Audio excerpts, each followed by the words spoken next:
নমস্কাৰ পাত্ৰলৈ স্বাগতম জনাইছো। আজি সন্ধিয়া গৃহমন্ত্ৰীৰ সৈতে অনুষ্ঠিত হ'বলগীয়া বৈঠকৰ বাবে উপস্থিত মিজোৰামৰ মুখ্যমন্ত্ৰী লালডুহুমা, ৰেডিশ্যন ব্লুত উপস্থিত মেঘালয়ৰ মুখ্যমন্ত্ৰী কনৰাড সাংমা।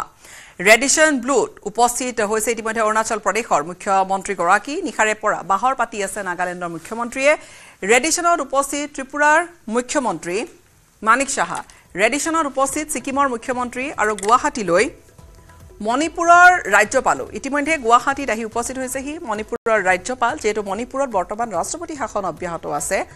আমি এই মুহূৰ্তত জনাইছো যে গুৱাহাটীলৈ মণিপুৰৰ ৰাজ্যপাল অজয় কুমাৰ ভাল্লাও আহি উপস্থিত হ'বহি আৰু বৈঠক অনুষ্ঠিত হ'ব। বিশেষকৈ মণিপুৰৰ প্ৰসংগটো ইয়াত উত্থাপন হোৱাৰ পূৰ্ণ সম্ভাৱনা আছে।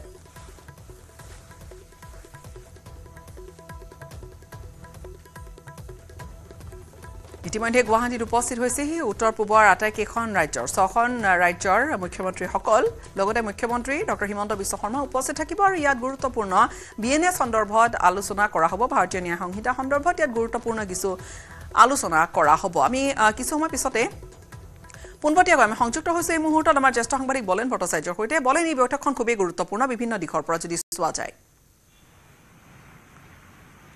নিশ্চয়কৈ গীতাশ্ৰী, তিনিদিনীয়া ভ্ৰমণসূচীৰে অসমলৈ আহিছে কেন্দ্ৰীয় গৃহমন্ত্ৰী অমিত শ্বাহ আৰু অমিত শ্বাহৰ আজি তৃতীয়টো দিন কাৰ্যসূচী আৰু তাৰেই প্ৰথমটো কাৰ্যসূচী ইতিমধ্যে সমাপন কৰিছে কোকৰাঝাৰত আৰু দ্বিতীয়টো কাৰ্যসূচী আৰম্ভ হ'ব কেইটামান মুহূৰ্তৰ পিছতে হোটেল ৰেডিশ্যন ব্লুত। মুখ্যমন্ত্ৰী হিমন্ত বিশ্ব শৰ্মাৰ সৈতে একেলগে আহি উপস্থিত হ'ব সেই হোটেল ৰেডিশ্যনত আৰু তাৰ লগে লগে দেখিবলৈ পোৱা গৈছে আজি উত্তৰ পূবৰ আটাইকেইখন ৰাজ্যৰ মুখ্যমন্ত্ৰী তথা আৰক্ষী সঞ্চালক প্ৰধানৰ সৈতে উপস্থিত থাকিব, হোটেল ৰেডিশ্যন ব্লুত অংশগ্ৰহণ কৰিব আৰু ভাৰতীয় ন্যায় সংহিতাৰ ওপৰত প্ৰয়োগ কি ধৰণৰ কৰা হ'ব এই বিষয়সমূহৰ পৰা আলোচনা কৰা হ'ব আৰু পৃথকভাৱে মণিপুৰৰ বিষয়বস্তু লৈ মণিপুৰৰ ৰাজ্যপালৰ সৈতেও আৰু এই বৈঠকত মিলিত হ'ব। গতিকে কেন্দ্ৰীয় গৃহমন্ত্ৰী অমিত শ্বাহৰ অসম আগমনৰ এয়া অন্তিমটো কাৰ্যসূচী তৃতীয়টো দিনৰ। গতিকে তৃতীয়টো দিনৰ এই কাৰ্যসূচীত বিশেষভাৱে হোটেল ৰেডিশ্যন ব্লুত অনুষ্ঠিত হ'বলগীয়া যিখন বৈঠক, এই বৈঠকখনে বিশেষভাৱে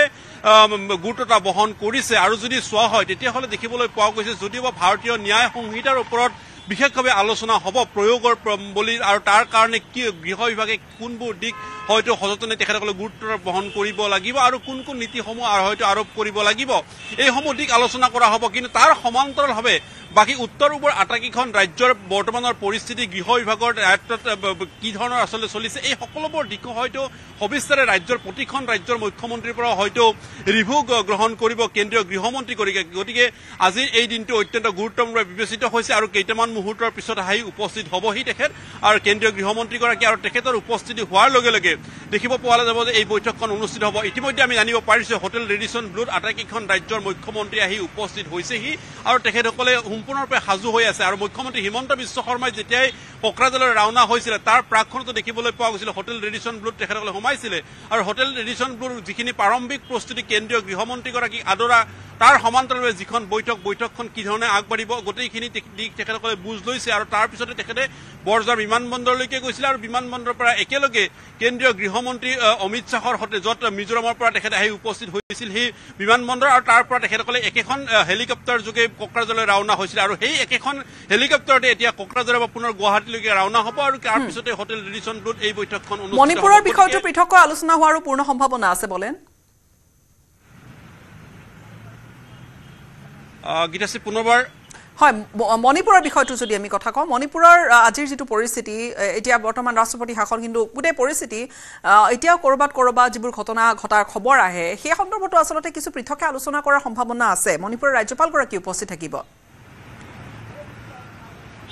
নিশ্চয়কৈ এই দুটা বিষয় আচলতে লোৱা হৈছে যে আটাইকেইখন ৰাজ্যৰ মুখ্যমন্ত্ৰীক লগত লৈ কেন্দ্ৰীয় গৃহমন্ত্ৰীগৰাকীৰ প্ৰথমখন বৈঠক হ'ব আৰু দ্বিতীয়খন বৈঠক মণিপুৰক লৈ মণিপুৰৰ ৰাজ্যপালক লগত লৈ এই বৈঠকখন অনুষ্ঠিত হ'ব। কেন্দ্ৰীয় গৃহমন্ত্ৰীগৰাকী তেখেতে একেলগে বৈঠকত মিলিত হ'ব। গতিকে সেইখন হ'ব দ্বিতীয়খন বৈঠক ৰেডিশ্যন ব্লুত অনুষ্ঠিত হ'বলগীয়া আৰু তাত বিশেষভাৱে মণিপুৰৰ গোটেই ঘটনাৰাজি পৰিস্থিতি সন্দৰ্ভত বিশদভাৱে আলোচনা কৰা হ'ব আৰু তাৰ পৰিস্থিতিসমূহৰ ওপৰত বুজ ল'ব কেন্দ্ৰীয় গৃহমন্ত্ৰীগৰাকীয়ে, কাৰণ শেহতীয়া পৰিস্থিতি আৰু দেখিব পোৱা গৈছে যে এই গোটেই বিষয়খিনি যাতে সমাধানৰ সূত্ৰ ওলোৱাৰ কি ধৰণে বাট মুকলি হয় এই কথাখিনিও আচলতে তেখেতসকলে বুজ ল'ব। গতিকে দুইটা ক্ষেত্ৰতে গুৰুত্বতা বহন কৰিছে এই বৈঠকখনে। গতিকে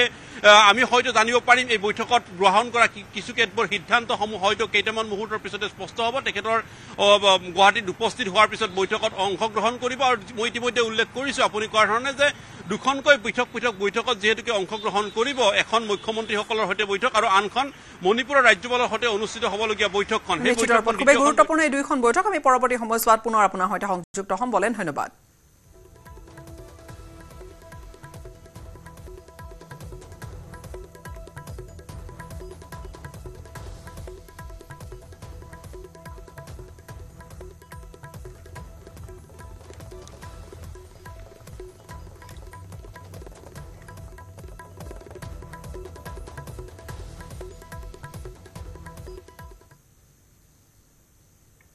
মৰিগাঁও তিৱা সাহিত্য সভাৰ কেন্দ্ৰীয় অধিৱেশনৰ প্ৰস্তুতি এতিয়া তুংগত তিনিদিনীয়া বৰ্ণাঢ্য কাৰ্যসূচীৰে মৰিগাঁৱৰ ঔজাৰীত অনুষ্ঠিত হ'ব তিৱা সাহিত্য সভাৰ কেন্দ্ৰীয় অধিৱেশন 21 মাৰ্চৰ পৰা 23 মাৰ্চলৈ অনুষ্ঠিত হ'ব তিৱা সাহিত্য সভাৰ কেন্দ্ৰীয় অধিৱেশন সাফল্যমণ্ডিত কৰাৰ বাবে পূৰ্ণ প্ৰস্তুতি চলোৱা হৈছে অধিৱেশনস্থলীত অধিৱেশনত 1000 তিৱা শিল্পীয়ে মুখ্যমন্ত্ৰীৰ সন্মুখত পৰিৱেশন কৰিব নৃত্য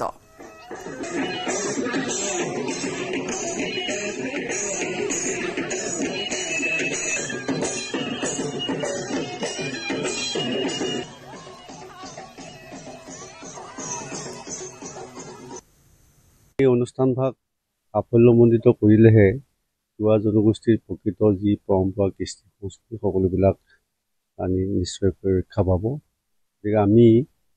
তিৱা সাহিত্য সভাৰ লগত সহযোগিতা ৰাখি তিৱা সাহিত্য পৰিষদেও এই অধিৱেশনখনি সাফল্যমণ্ডিত কৰিবৰ কাৰণে যিখিনি পাৰোঁ সেইখিনি কৰিবৰ কাৰণে প্ৰয়াস কৰিছোঁ আৰু এই সাহিত্য সভাৰ তিনিদিনীয়া যি কাৰ্যসূচী মুকলি সভাৰ দিনাখন অসমৰ মাননীয় মুখ্যমন্ত্ৰী ডক্টৰ হিমন্ত বিশ্ব শৰ্মা ডাঙৰীয়া ইয়াত আহি উপস্থিত হ'ব আৰু আমাৰ তিৱা সংস্কৃতি বহন কৰা যিবিলাক আমাৰ সমল সেইবিলাকো সুন্দৰভাৱে ইয়াত বনোৱা হৈ গৈছে আৰু গোটেই অসমৰ যিমানখিনি তাৰ বাহিৰত থকাখিনিও তিৱা লোকসকলে ইয়ালৈকে ঢাপলি মেলিছে সকলোৱে একে আহি পাব 20 তাৰিখে সকলোৱে আহি পাব আৰু ইতিমধ্যে তিৱা সাহিত্য সভাৰ সদস্যসকলেও গাঁৱে ভূঞে গৈ অৰ্গেনাইজটো কৰিছে আশা ৰাখিছোঁ সুন্দৰভাৱে হ'ব আৰু ৰাইজে উবুৰি খাই লাগিছে আৰু CM ডাঙৰীয়া কৈ যোৱাৰ দৰে খুব কম বাজেটত সুন্দৰভাৱে আমি এইটো পৰিচালনা কৰিম আৰু কি কয় এইটো কামখিনি অতিবাহিত হ'ব বুলি আমি আশা ৰাখিছোঁ ৰঙিয়া যুৱকে ভুৱা পৰিচয় দি এগৰাকী যুৱতীক কৰিছে ব্ল্যাকমেইলিং বিজয় মাহাতো নামৰ যুৱকজনে নিজকে বিজয় মহন্ত বুলি পৰিচয় দি প্ৰেমৰ জালত পেলাইছিল যুৱতীগৰাকীক পিছত যুৱতীগৰাকীৰ সৈতে কটোৱা অন্তৰংগ মুহূৰ্তৰ ভিডিঅ' ভাইৰেল কৰিছিল যুৱকজনে বীৰলাচিত সেনাই থানাত গোচৰ দি যুৱকজনক ইতিমধ্যে কটাই দিছে আৰক্ষীক বীৰলাচিতকো আনকি অপমান কৰিছে বিজয় মাহাতোৱে নিজকে অসমীয়া বুলি চিনাকি দি গুৱাহাটীত কৰ্মৰত যুৱতীগৰাকীৰ প্ৰেমৰ জালত পেলাইছিল প্ৰবঞ্চক বিজয় যুৱতীগৰাকীৰ সৈতে কটোৱা অন্তৰংগ মুহূৰ্তৰ ভিডিঅ' ভাইৰেল কৰাৰ ভাবুকিৰে প্ৰথমে দাবী কৰে ধন যুৱতীগৰাকীয়ে ধন দিবলৈ অস্বীকাৰ কৰাত ফেচবুকত ভাইৰেল কৰিছিল ভিডিঅ' বীৰলাচিত সেনাৰ গোচৰত সম্প্ৰতি বিজয় মাহাতো যি ৰঙিয়া আৰক্ষীৰ জিম্মাত আছে ভুক্তভোগী যুৱতীগৰাকীয়েও এজাহাৰ দাখিল কৰিছে দিছপুৰ আৰক্ষী থানা আৰু পাণবজাৰ মহিলা আৰক্ষী থানাত ফোন কৰিলে নানান ধৰণৰ দাবী ধমকি চাই ল'ম কি কৰিম কাটিম মাৰিম সেনেকুৱা টাইপৰ কথা তো সেনেকুৱা মানুহ এটাক আমি কেনেকৈ মানে আমি হেৰি কৰি ৰাখিব লুকাই ৰাখিব আমি সেইকাৰণে ৰঙিয়া হেৰি আঞ্চলিকত ক'লোঁ জিলাক ক'লোঁ তেখেতসকলৰ ৰাতিপুৱাৰ পৰা আজি যেনেকৈ মানে ল'ৰাজনক উলিয়ালে তাৰ বাবে ধন্যবাদ বিজয় মহন্ত নামৰ ল'ৰা এজনে মানে তেখেতসকলৰ মানে যোনটো মানে পাৰ্চনেল মুভমেণ্ট সেই মুভমেণ্টটো মানে তেখেতসকলে ভাইৰেল কৰি আছে কিবা এটা কাজিয়া লাগি কেনে সিহঁতৰ সেইকাৰণে মানে এই দৰখাস্ত যেতিয়া আহিলে তো ক'লে যে ৰঙিয়া ল'ৰা সেইকাৰণে আমি ৰঙিয়া জিলা ৰঙিয়া গ্ৰাম্য কামৰূপ গ্ৰাম্যত আমি কথা পাতিলোঁ কথা পতাৰ পিছত গম পালোঁ যে সেই আমিতো প্ৰথমতে ভাবিছিলোঁ যে অসমীয়া মানুহে অসমীয়াক এনেকৈ কেনেকৈ কৰিব পাৰে তাৰপিছত এতিয়া বুজি পালোঁ যে সেই যোনজন যুৱক বৰ্তমান থানাত ভৰাই থৈছে সেইজন কোনো অসমীয়া ল'ৰাই নহয় 2023 চনৰ জানুৱাৰীত ৰজৰীত আক্ৰমণৰ যি ঘটনা তাৰ মাষ্টাৰ মাইণ্ড আবু কাতালক হত্যা কৰা হৈছে পাকিস্তানৰ জেলমত ইতিমধ্যে অচিনাক্ত দুৰ্বৃত্তৰ হাতত নিহত হৈছে আবু কাতাল ৰজৰীৰ ডাংৰি গাঁৱত 7জন নিৰীহক হত্যা কৰা ঘটনাৰ মাষ্টাৰ মাইণ্ড আছিল আবু কাতাল পাকিস্তানৰ জেলমৰ দিনা অঞ্চলত হত্যা কৰা হৈছে আবু কাতালক আৰু অচিনাক্ত বন্দুকধাৰীয়ে গুলীয়াই হত্যা কৰিছে কাতালক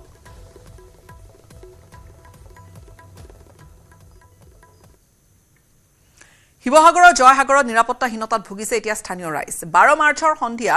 গদাধৰ নগৰৰ মণি দত্ত নামৰ ONGCৰ অৱসৰপ্ৰাপ্ত কৰ্মচাৰীগৰাকীৰ বাসগৃহত ডকাইতে চলাইছিল লুটপাট পৰিতাপৰ বিষয় যে ডকাইতি কাণ্ডৰ 5 দিনত ভৰি দিলে যদিও লুটিনিয়া সোণৰ অলংকাৰ ধন উদ্ধাৰ কৰাটো দূৰৰে কথা কোনো হুংহুত্ৰ উলিয়াব পৰা নাই আৰক্ষীয়ে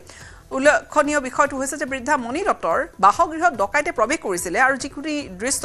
প্ৰস্থানৰ দৃশ্য প্ৰৱেশৰ দৃশ্য গোটেইখিনি চিচিটিভি কেমেৰাই ধৰি ৰাখিছিল তাৰ ফুটেজ ইতিমধ্যে যোগানো ধৰিছে আৰক্ষীক কিন্তু অথচ এই পৰ্যন্ত ডকাইতে লুটিনিয়া সামগ্ৰী উদ্ধাৰ নোহোৱা উদ্বিগ্ন হৈ পৰিছে মণি দত্ত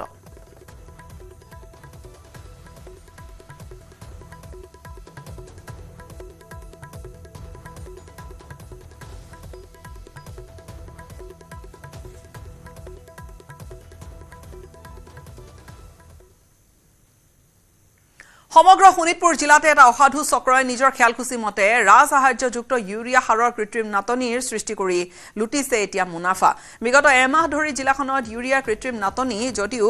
বিষয়টো সন্দৰ্ভত কিন্তু গুৰুত্ব দিয়া নাই জিলা প্ৰশাসন আৰু বিভাগীয় কৰ্তৃপক্ষই সমান্তৰালভাৱে বৰচলা সমষ্টিৰ তেলিগাঁৱত ইউৰিয়া সাৰৰ কৃত্ৰিম নাটনিৰ ফলত সমস্যাত পৰিছে শতাধিক থলুৱা কৃষক কৃষি কৰ্মত নিয়োজিত অঞ্চলটোৰ বহু বড়ো যুৱক এতিয়া ইউৰিয়াৰ নাটনিৰ সমস্যাত পৰিছে একাংশ ব্যৱসায়ী নিজৰ খেয়ালখুচি অনুসৰি ৰাজসাহায্যযুক্ত ইউৰিয়াৰ নাটনি হোৱা বুলি কৃষকক কৈ হঠাৎ দাম বৃদ্ধি কৰিছে ইউৰিয়াৰ যাৰ বাবে ইউৰিয়া অবিহনে খেতি কৰাটো অসম্ভৱ হৈ উঠিছে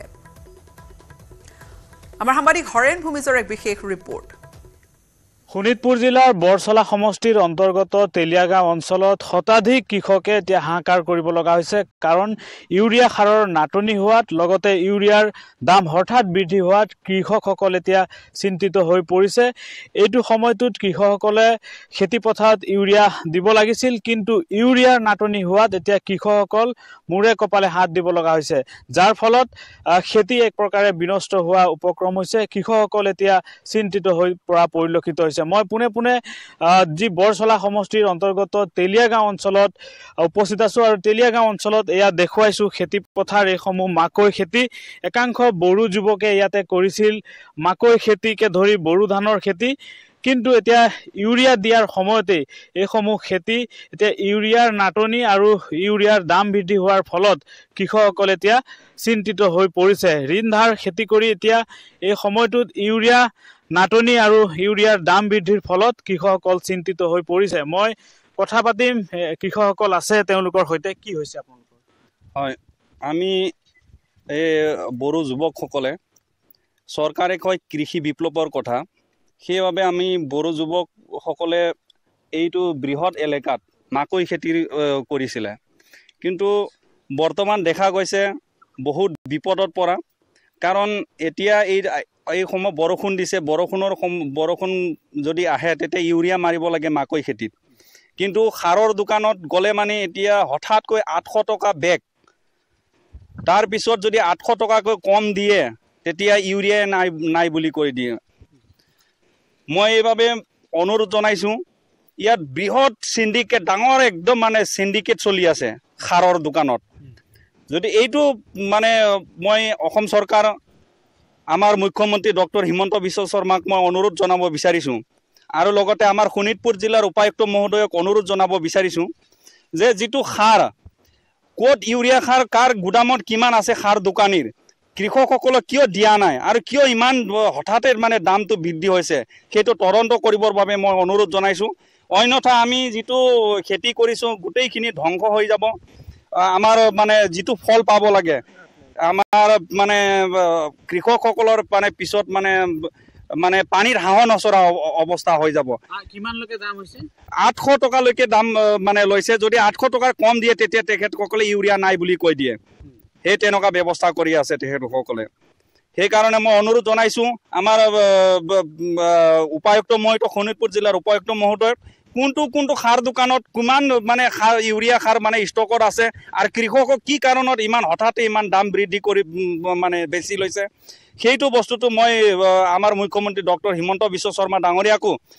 অনুৰোধ জনাব বিচাৰিছো যদি কৃষি বিপ্লৱ আপোনালোকে চৰকাৰে কৈ থাকে কিন্তু যদি এই ব্যৱস্থাটো তেনেকুৱা হৈ থাকে তেনে আমি কেনেকৈ খেতি কৰিম কক ডিব্ৰুগড়ৰ এখন গুৰুত্বপূৰ্ণ আলোচনাত অংশগ্ৰহণ নিউজ 18ৰ মুখ্য সম্পাদক পৰাগমণি আদিত্যৰ আলোচনা চক্ৰত অংশগ্ৰহণ কৰি অসমীয়া ভাষাৰ ওপৰত গুৰুত্বপূৰ্ণ মন্তব্য পৰাগমণি আদিত্যৰ সেমিকণ্ডাক্টৰ পৰ্যটন উদ্যমিতা আৰু দক্ষতা বিকাশ কৃষি স্বাস্থ্য ক্ৰীড়া খনিজ তেল গেছ পৰিবহণ আৰু সংবাদ মাধ্যম আদি বিষয়ৰ ওপৰত আলোচনা চক্ৰখন অনুষ্ঠিত হয় অনুষ্ঠানত বহুকেইগৰাকী গণ্যমান্য ব্যক্তি অংশগ্ৰহণ কৰে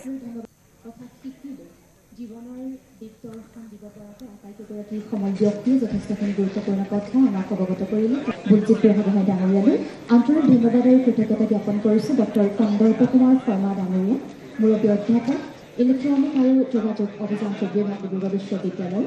আন্তৰিক ধন্যবাদ আৰু কৃতজ্ঞতা জ্ঞাপন কৰিছোঁ পৰাগমণি আদিত্য ডাঙৰীয়ালৈ মুখ্য সম্পাদক নিউজ 18 আন্তৰিক ধন্যবাদ কথা শিকিলোঁ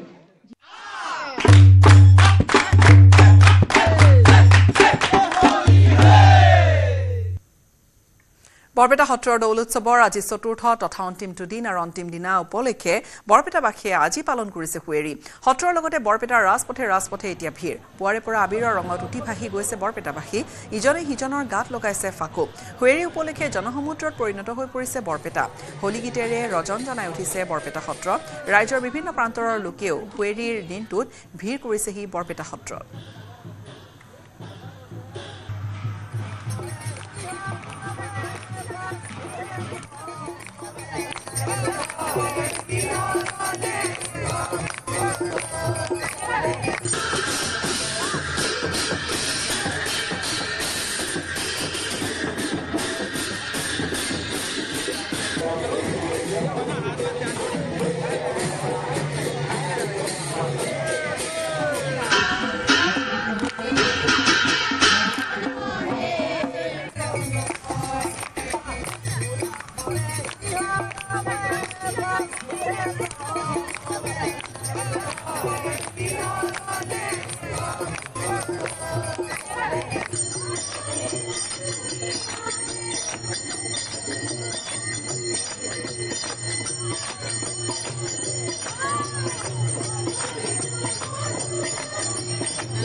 এই মুহূৰ্তত সতীৰ্থ প্ৰাঞ্জল হাজৰিকা আমাক দেখুৱাব গোটেই পৰিৱেশ প্ৰাঞ্জল আপোনাৰ ওচৰলৈ পুনৰবাৰ আহিছোঁ আৰু আপুনি পুৱাৰ ভাগৰে পৰা আমাক এই মনোৰম দৃশ্য এই মনোৰম পৰিৱেশ দেখুৱাই গৈ আছে লোকে লোকাৰণ্য এই মুহূৰ্তত সত্ৰ নকৰি গীতাশ্ৰী এয়া বৰপেটা সত্ৰৰ পৰিৱেশ আমি পুৱাৰে পৰা দেখুৱাই আছোঁ আপুনি ইতিমধ্যে কৈছে আৰু দেখিছে ব্যাপক ভিৰ হৈছে বৰ্তমান ভিৰ লাহে লাহে বাঢ়িছে বিভিন্ন প্ৰান্তৰ লোক আহিছে হোলী গীত গাইছে এজনে আনজনক ফাকুৱা সানিছে আৰু আনন্দময় পৰিৱেশে বিৰাজ কৰি আছে বৰপেটা সত্ৰত বৰ্তমান 3 বাজিব হৈছে এইখিনি সময়তো আমি ব্যাপক ৰূপত উৎসাহ উদ্দীপনা দেখিবলৈ পাইছোঁ হোলী গীত ধাৰাবাহিকভাৱে চলি আছে কলীয়া গোসাঁইৰ ধ্বনি জিন্দাবাদ ধ্বনি কলীয়া গোসাঁইৰ নাম লৈছে সকলোৱে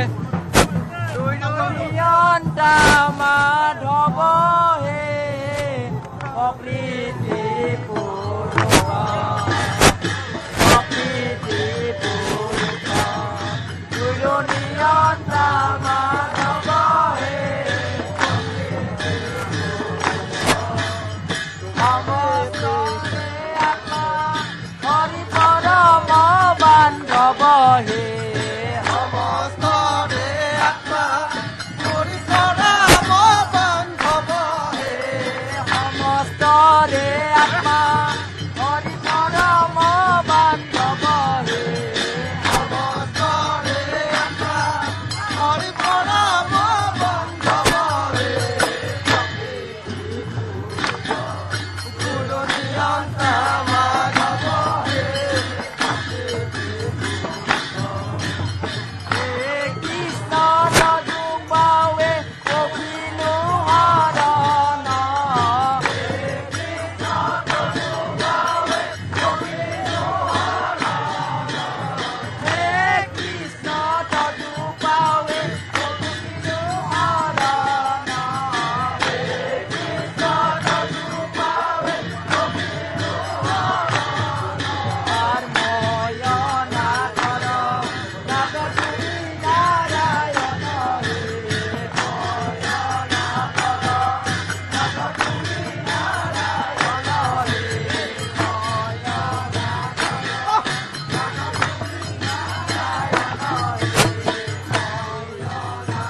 আৰু ইয়াত গীতাশ্ৰী আপোনালোকে দেখিলে ইয়াৰ পৰিৱেশ দাদা ক'ৰ পৰা আহিছে আপুনি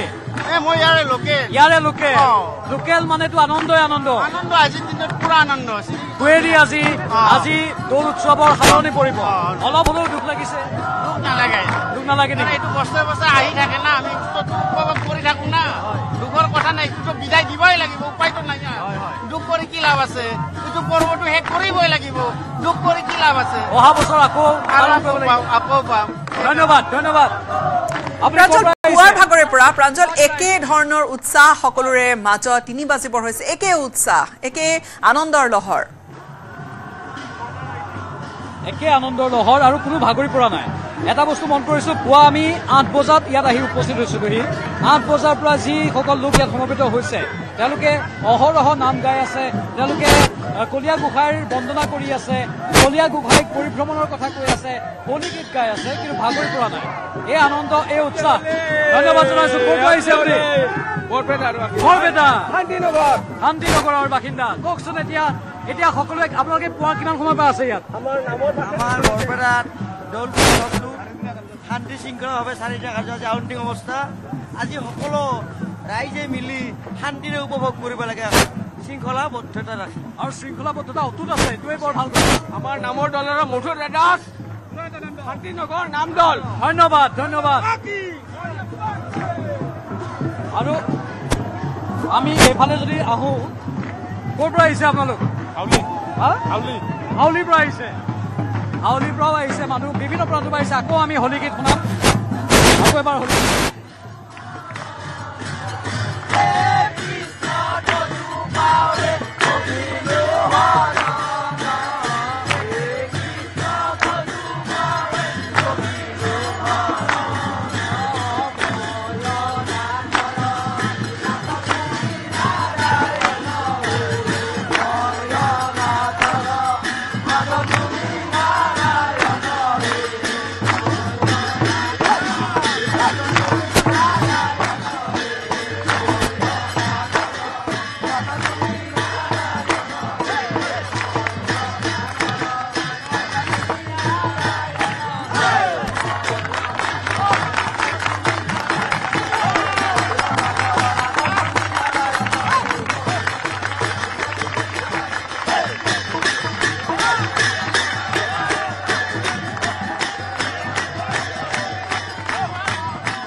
কলিয়া গোসাঁইৰ জয়ধ্বনি আৰু এই জয়ধ্বনিৰে সকলোৱে আনন্দ উৎসৱত মতলীয়া হৈ পৰিছে বাইদেউ ক'ৰ পৰা আহিছে আপোনালোক আমি বাক্সা জিলাৰ বাক্সাৰ পৰা আপুনি একে হোলীৰ আনন্দ কেনেকুৱা উপভোগ কৰিছে ইয়াত আজি ফাৰ্ষ্ট টাইম আহিছো ধুনীয়া লাগিছে প্ৰথমবাৰ আহিছে আৰু অনুভৱ কৰিছে সঁচাকৈ অতুলনীয় ইয়াৰ পৰিৱেশ বহুত ভাল লাগিছে প্ৰথমবাৰ দেখা নাছিলো আৰু ইমান মানুহ কাহানিও একেলগে দেখা নাছিলে বৰ ডাঙৰ কথা কৈ দিছে এওঁলোকে ইমান মানুহ কাহানিও একেলগে দেখা নাছিলে বাইদেউ ক'ৰ পৰা আহিছে আপোনালোক বৰপেটা ৰোড কেনেকুৱা লাগিছে আগতেও আহে হয়তো ইয়াত বৰপেটা ৰোডতে ঘৰ আৰু এইবাৰ ফাৰ্ষ্ট আহিছে ভাল লাগিছে ভাইটি কি নাম কেনেকুৱা লাগিছে ভালে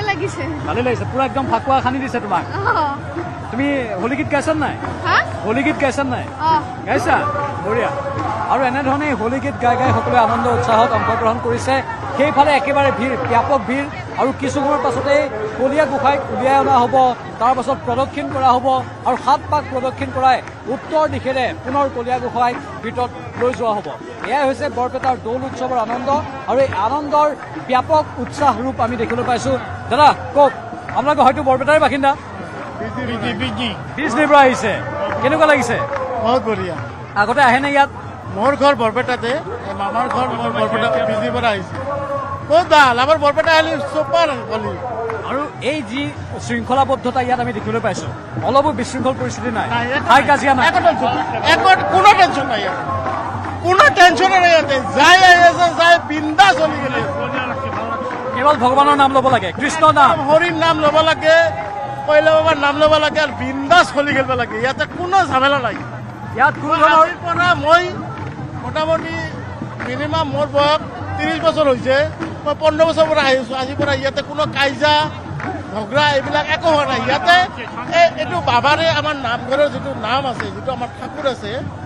কৃষ্ণ ঠাকুৰ যিটো আমি মানুহ, কৈলা বাবা বুলি যিটো মানুহ, সি এটা মানে আমাৰ কি আছে বেষ্ট। ইয়াতে আহিলে মন পৰিৱৰ্তন হৈ যায়। ইয়াতে কাৰো ঝগৰা কাজিয়া একো নহয়। যাই যিমান যি পৰিস্থিতি আহক চব সমান, সকলো সমান, আৰু কৈলা বাবাৰ আশীৰ্বাদ বুলি তেওঁলোকে ইয়াক গণ্য কৰে। নিশ্চয়। আৰু আপুনি যিখিনি কথা কৈছে যে সুশৃংখলাবদ্ধভাৱে পুৱাৰ ভাগৰে পৰা কোনো ধৰণৰ তেনেকুৱা বিশৃংখল পৰিস্থিতি নাই, আহিছে সকলোৱে, ফাকু খেলিছে, ইজনে আনজনক ৰং দিছে, হোলী গীত গাইছে, আকাশে বতাহে ৰং উৰিছে, হোলী গীতৰ মূৰ্ছনা, আৰু একেবাৰে সুশৃংখলভাৱে সকলোখিনি হৈ আছে। হয়, ঠিকেই কৈছে আপুনি। আকাশে বতাহে কেৱল হোলীৰ মূৰ্ছনা আৰু হোলীৰ লহৰ, ফাকুৱা খেলিছে, ফাকুৱা ছটিয়াইছে, এজনে আনজনক শুভকামনা জনাইছে, আৰু আনন্দ উৎসাহত মতলীয়া হৈ পৰিছে। দাদা, ক'ৰ পৰা আহিছে আপুনি? ইয়াতে ঘৰ। আজি বৰ ব্যাপক ৰূপত উৎসাহ দেখিবলৈ পাইছোঁ, আৰু আজি ভিৰ অলপ বাঢ়িছে বিগত দিনকেইটাত। আজিৰ দিনতে বেছি হয় আৰু কাৰণ আজি খুৱেদি, আজি মূল বুলি কোৱা হয়। আজি মূল বুলি কোৱা হয়। এতিয়া গোসাঁই আনিব, গোসাঁই আনি 7 পাক ঘূৰাই ইয়াত ভৰাই থ'ব। আৰু কৈলা বাবাৰ নাম লৈ সকলোৱে হোলী খেলিছে, কোনো ধৰণৰ অপ্ৰীতিকৰ পৰিস্থিতি হোৱা নাই। ইয়াতে তেনেকুৱা নহয় আৰু তাৰমানে চবকে চিনি পায়, আৰু বাহিৰৰ পৰা অহা মানুহখিনিও ভাল গুৰুত্ব সহকাৰে কৈলা বাবাই অসমবাসীক আশীৰ্বাদ দিয়ক, সেইটোৱে কামনা নহয়নে? সেইটোৱে কামনা কৰিলে আপোনাকো শুভেচ্ছা ৰাখিল। ধন্যবাদ জনাইছোঁ। কৈলা বাবাই সকলোকে আশীৰ্বাদ দিয়ক, অসমবাসীৰ ভাল হওক, অসমৰ উন্নতি হওক, সেইটোৱে কামনা কৰিছে। ধন্যবাদ, ধন্যবাদ। সকলোৱে হোলী দিছে। কৈলা বাবা কি,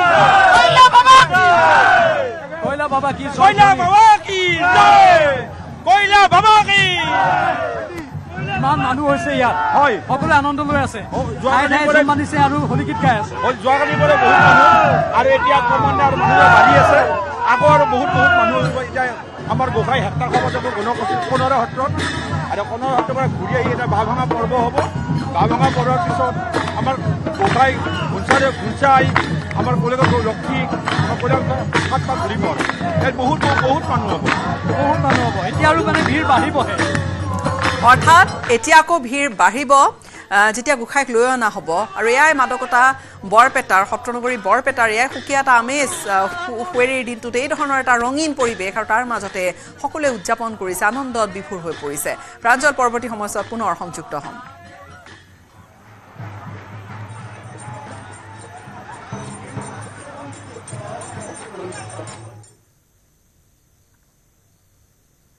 ইয়াৰ সৈতে বিদায় লওক, নমস্কাৰ।